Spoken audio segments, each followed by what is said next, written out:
What's going on, Aces? Welcome back to the channel. So good news, Kendrick Lamar is now going to be headlining the performance at the Super Bowl in 2025. And there has been so much controversy regarding him being the headliner. I don't know why anybody would be surprised because Not Like Us was huge during the summer to the point where, it was an international sensation. It broke so many records. It was, of course, Kendrick Lamar's best song to date. And yes, it was a diss song against Drake, but I mean, the song was everywhere, right? All the marching bands are now starting to play it. And Amazon, picked it up. He had a whole pop out on Juneteenth where it was televised. It was a huge, impromptu concert and all the stars were there.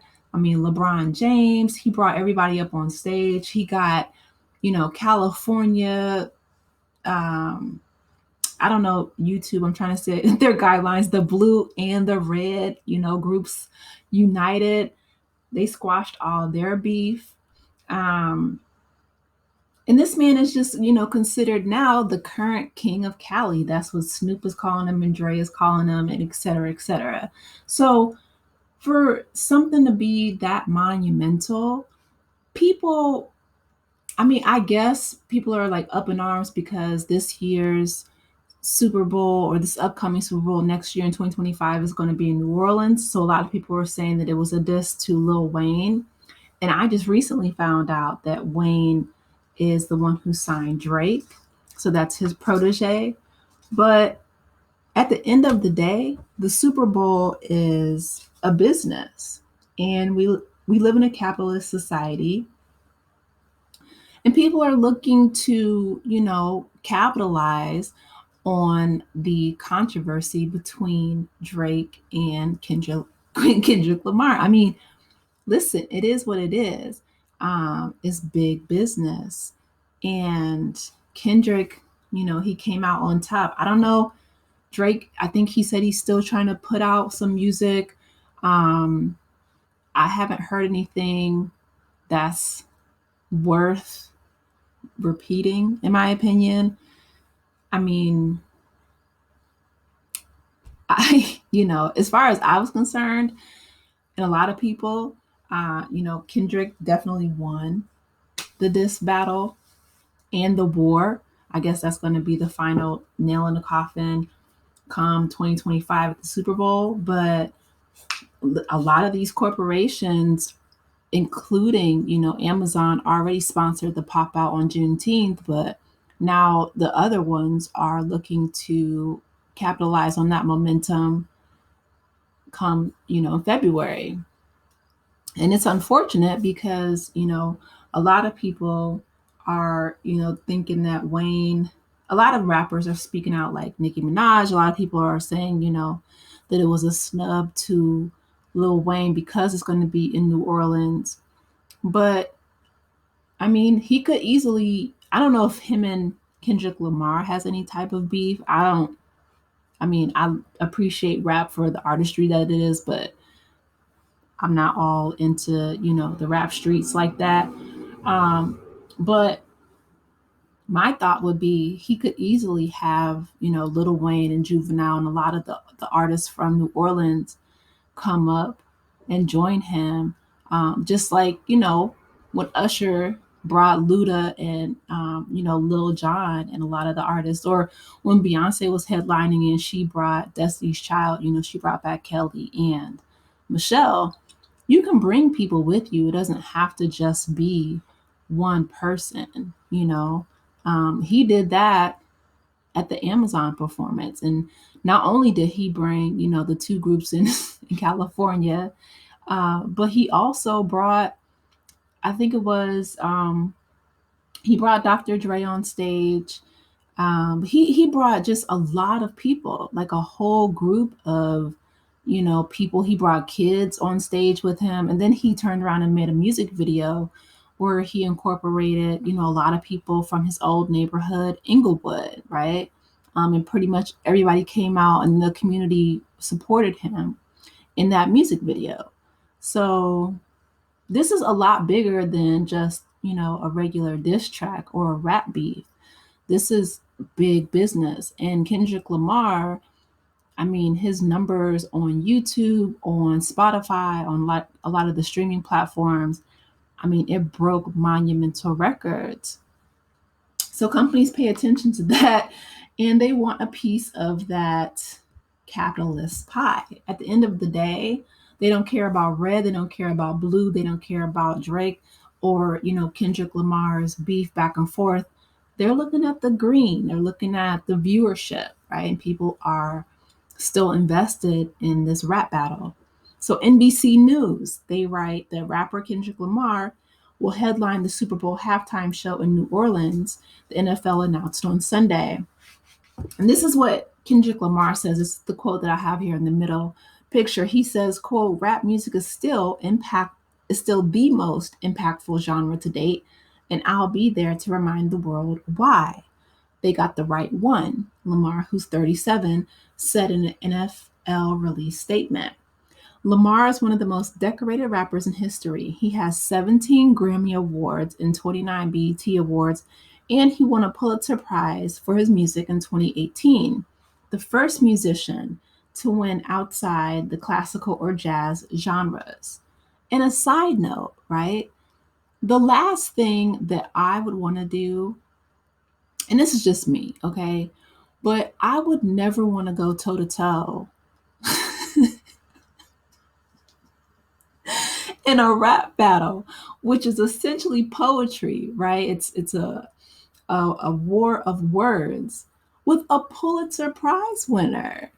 They asked President Barack Obama, and I forget who asked him, but he was on tape. I saw an interview on social media during a clip a while back. They asked him, they said, this is before the rap beef got big. This was like years ago. He might have still been president. But they asked him who he thought would win in a rap battle between Drake and Kendrick Lamar. And he's like, Kendrick Lamar, hands down. He is a Pulitzer. I don't know if he added that part, but that's what I would be thinking in my mind, right? Um, like that would be like trying to go toe to toe with Toni Morrison. You know what I mean? Like you don't want that smoke. These people are savants. They're brilliant. They're masters of their craft. And Drake, listen, not to take anything away from him because he did his thing while the going was good, right? He came from Canada. He was on Degrassi. He did his thing as Aubrey Graham for quite a while. But Kendrick lit him up, and everything that he said was true. Now, my thing is, a lot of people on in the NFL were upset just this past week, I believe, where they were singing the Black National Anthem. Kendrick Lamar is about to get on stage, and a lot of his lyrics, are calling, Drake all kind of, PDFs and saying, once upon a time, all of us was in chains, homie still doubled down, calling us some slaves. Like, and that's going to be on the world stage because, as we know, the Super Bowl is one of the biggest international performances in the world. It draws Olympic type numbers from a global audience, especially more so now, right? With the internet. I mean, globalization is huge. So, yeah, the people in the NFL who are mad about Lift Every Voice and Sing. They about to put on their capes and be super mad for the Super Bowl. Because this song is not only a diss to Drake, but it is an anthem that really uplifts our community. I was so curious as to what the draw was, on Juneteenth with so many people. But again, I think they enjoy that aspect of community, and people want to be a part of something, which is again why they are so team oriented when it comes to these sports. But NBC, they continue. It says Kendrick Lamar is truly a once in a generation artist and performer. Rock Nation founder Jay-Z said, which of course, as I recently found out, he's the one who hand selects the performers for the Super Bowl. At least he has been for the past couple years. I know he picked Rihanna, Usher, of course, his wife.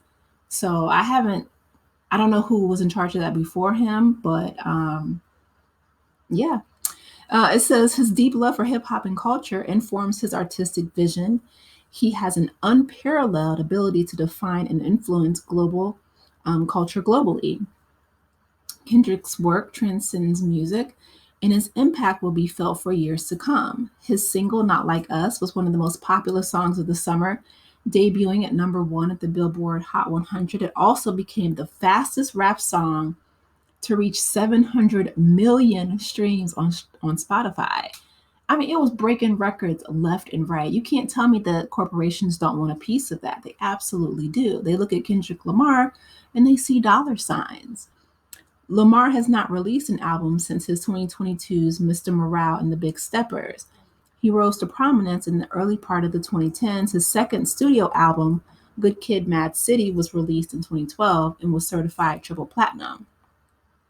Super Bowl 59 will take place on February 9th.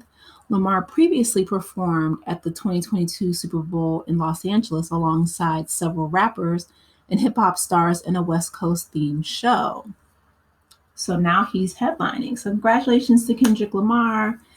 Drake, he just gonna have to take this L. I don't know what else to say because whatever music he's putting out, nobody's really checking for. But you guys let me know your thoughts. What do you think? Do you think that him headlining is a diss to Lil Wayne? I don't personally, but I want to hear from you.